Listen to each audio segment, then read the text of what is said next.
Mheshimiwa Mwenye Mkuu Sangalaza, katibu wetu wa siasa na uenezi wa wilaya, Mheshimiwa mwenyekiti wetu wa kata mwenyeji, waheshimiwa wajumbe wa halmashauri kuu ya wilaya, Mheshimiwa mwenyekiti wa umoja wa vijana wa wilaya, ndugu zangu wajumbe wa kamati ya siasa za kata zote jimbo la Ukonga, mashehe wetu, lakini wale wote ambao kwa hadhara hii, asalamu alaykum. Tumsifu Yesu Kristo.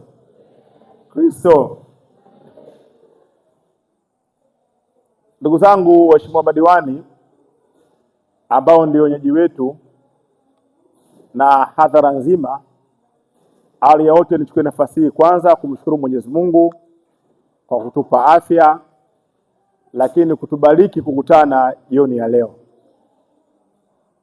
Kama mnafahamu, binadamu si kitu. Inawezekana jana, leo saa 12 kuna wenzetu ama wako ICU, wengine wametangulia kwa haki, mbele ya haki, na wengine wana misukosuko mbalimbali. Lakini sisi tuliokuwa muda huu, Mwenyezi Mungu ametupa kibali cha kuwa salama na afya. Jambo kubwa ni kumshukuru Mwenyezi Mungu Subhanahu wa Ta'ala. Lakini la pili, nami ni washukuru sana madiwani hawa. Amezungumza Mheshimiwa mbunge wetu wa Chama cha Mapinduzi, amezungumza katibu wetu wa siasa na uenezi wa wilaya, namna madiwani wa jimbo la Ukonga walivyoshikamana. Na mheshimiwa Mheshimiwa mbunge, jambo hili halikuanza kwenye iftari hii. Madiwani hawa wamekuwa wakialikana katika hafla zao mbalimbali kwenye kata zao ndani ya jimbo. Na mimi nikili,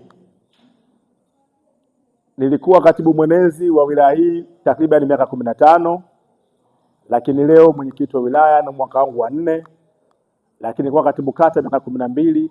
Mfano madiwani wa sasa hivi wa jimbo la Ukonga sijapata kuona toka miaka 10. Ongeleni sana. Lakini wanasema kuna adverb, kuna kisifa ambacho kimeongezeka leo hii, licha ya mchango wao wenyewe wa kuandaa hafla hii iftari na kadhalika, lakini wao ndio wamekuwa watu wa kutuandalia, kwa maana kutupokea sahani zetu na kutuelekeza tunapokaa, na wao wamekuwa kuwa watu wa mwisho.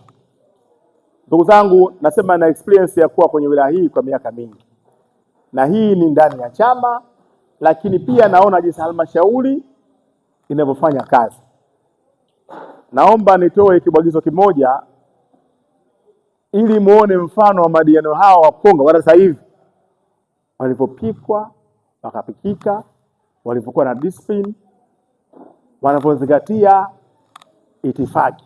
Baada ya maelezo haya mafupi, jamani, huu muda wa kwenda kusali, lakini niendelee kuwaomba sana ndugu zangu wa Ukonga, chama na serikali, hususan kamati ya siasa, tuendelee kukijenga na kukimarisha chama chetu. Lakini tuendelee kumpongeza na kumshukuru Mheshimiwa Jerry Silaa kwa mapenzi yake ya Chama cha Mapinduzi. Na mimi juzi nilipomuona kwenye hafla ile ya Qur'ani pale, nilifarijika na nikamtext. Sasa mheshimiwa, nakushukuru sana kwa kuja katika mambo ya jamii, naomba uendelee hivyo.